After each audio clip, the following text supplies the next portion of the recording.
O primeiro contato que eu me lembro com o rock and roll, eu era uma criança pequena, minha mãe gostava muito dos Beatles e Elvis e Johnny Cash, coisas assim. Então, a lembrança mais antiga que eu tenho é do verão de 94, assim, eu tinha 5 ou 6 anos, e a gente ouvia muito um compacto dos Beatles, que era uma espécie de coletânea, onde tinha Hey Jude e tudo mais, tinha algumas músicas do começo da carreira dos Beatles e umas do meio pro final, assim. Lembro parcialmente desse verão, e foi aí que eu tenho a lembrança mais antiga, é essa eu conheci os Beatles nessa época, e um tempinho depois eu já comecei a cantar e tal, e aí foi natural, foi muito natural pra mim. E eu não tenho um ponto de virada de chave, que eu acho que é quando ali na adolescência, com, sei lá, 12 ou 13 anos, que eu tava com um amigo meu, a gente jogava videogame junto, com o Michel Roberto Oliveira, o Pokémon. Aí ele me apresentou uma banda que eu acho que aí, assim, eu realmente me tornei um rocker, assim, que é o Kiss. A gente foi ver um vídeo do Kiss ao vivo e aquilo simplesmente acabou comigo, assim, a gente ficou maluco com o Kiss, a hottest band in the world, os caras tudo pintado, tocando guitarra, arrumando confusão. A gente queria muito isso porque aqui em Lagoa Vermelha, uma cidade pequena e tal, então a gente era muito assombrado pelo tédio, então a gente ficava arrumando coisa para fazer, mas foi super legal essa da infância, eu acho que é muito importante, e essa da adolescência também, que daí me pegou de cheio mesmo com o rock and roll.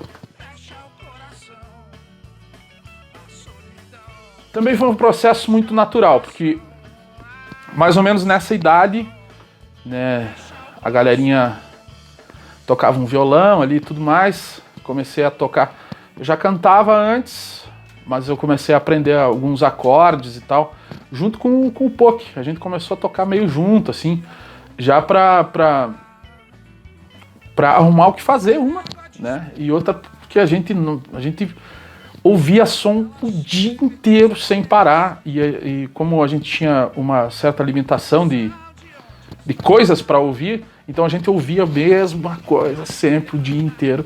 Então a gente começou a tocar assim, tocar de bobeira mesmo, né, pra só curtir. Bom, a Calígula não é a minha primeira banda, eu tive algumas bandas antes. A Calígula, a rapaziada tava montando um set pra tocar uns country rock e tudo mais. A banda existia já, só não tinha vocalista, então a gurizada ia ensaiar, era num cubículo assim, a gurizada ia ensaiar e não tinha quem cantasse, só era instrumental da música e tal.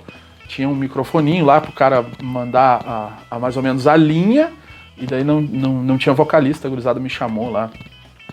Na época, a primeira formação era o Maionese, na batera, era o Douglas Jardim, o Porco no baixo, tinha o Sapítio na guitarra, que continua até hoje, o Rodrigo Cervejeiro na outra guitarra. Era essa a formação. Depois foi mudando, depois entrou o Adilson, depois entrou o Vini Compota, e daí a gente teve a formação que mais ficou junta, né? Que era nós quatro. Eu, o Sapo, o Vini e o Adilson. Bom, o rock and roll pautou basicamente a minha vida. Tudo que eu fiz, eu acho, na minha vida, tudo que eu gosto, todos os meus amigos eu conheci por causa do rock. Hoje em dia, parte do meu trabalho é ouvir rock. Tocar rock. Então, todos os amigos, tudo que eu conheci minha esposa por causa do rock, eu começo de manhã ouvindo rock, vou até a madrugada ouvindo rock. Então, é basicamente o que eu sou. Rock and roll está comigo todos os dias. E está desde aquela época, quando eu era criança, até hoje. Então, o rock se mistura meio que comigo, assim. E eu acho impossível que se acabe. E acho improvável também. Porque sempre vai ter esse carinha que tem 12, 13 anos, assim. E hoje em dia, claro, vai botar lá no YouTube. Podem colocar aí, meu companheiro. No YouTube lá, põe lá Kiss Alive. E o resto, bom, vocês contam a história depois.